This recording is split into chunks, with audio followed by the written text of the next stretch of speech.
Hi friends, ఏంటి ఇవి చూపిస్తుంది అనుకుంటున్నారా? వారానికి సరిపడే కూరగాయలు, నెలకు సరిపడే ఇంటి కిరాణా అండి. ముందుగా కూరగాయలన్నిటినీ బాగా కడిగి ఫ్రిడ్జ్‌లో సర్ది పెట్టేసుకుంటానండి.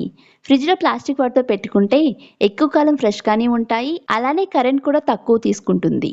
ఆదివారం ఆడవాళ్ళకు సెలవు అనే మాటలు సినిమాలలో సరదాగా చెప్పుకోవడానికి బావుంటాయి కానీ నిజ జీవితంలో అస్సలు వర్తించవండి. ఇంకా చెప్పాలంటే ఆ రోజే ఎక్కువ పనులుంటాయి. సండే వచ్చిందంటే చాలండి. టిఫిన్ నుంచి నైట్ డిన్నర్ వరకు అన్నీ స్పెషల్సే కావాలి అందరికీ. పోనీలే ఈ ఒక్కరోజు మౌనంగా ఉండి మదర్స్‌కి రెస్ట్ ఇద్దామని ఉండదండి. వాళ్ళకి కావాల్సింది చేయకపోతే చిన్నవాళ్ళ నుంచి పెద్దవాళ్ళ వరకు అందరి మూతులు ముడుచుకుపోతాయండి బాబు. ఇదంతా జగమెరిగిన సత్యమే అయినా వాళ్ళకి వండి పెడితేనే కదండీ మనకి ఆనందం. కష్టంగా అనిపించినా నా అన్న వాళ్ళ కోసం అన్నీ ఇష్టంగా చేసేస్తారండి మన ఆడవాళ్ళు. చూసారా కార్న్‌ఫ్లేక్స్ ఎంత పెద్ద ప్యాకెట్ తెచ్చారో? వీడియో నచ్చితే లైక్ చేసి మా ఛానల్‌ని సబ్స్క్రైబ్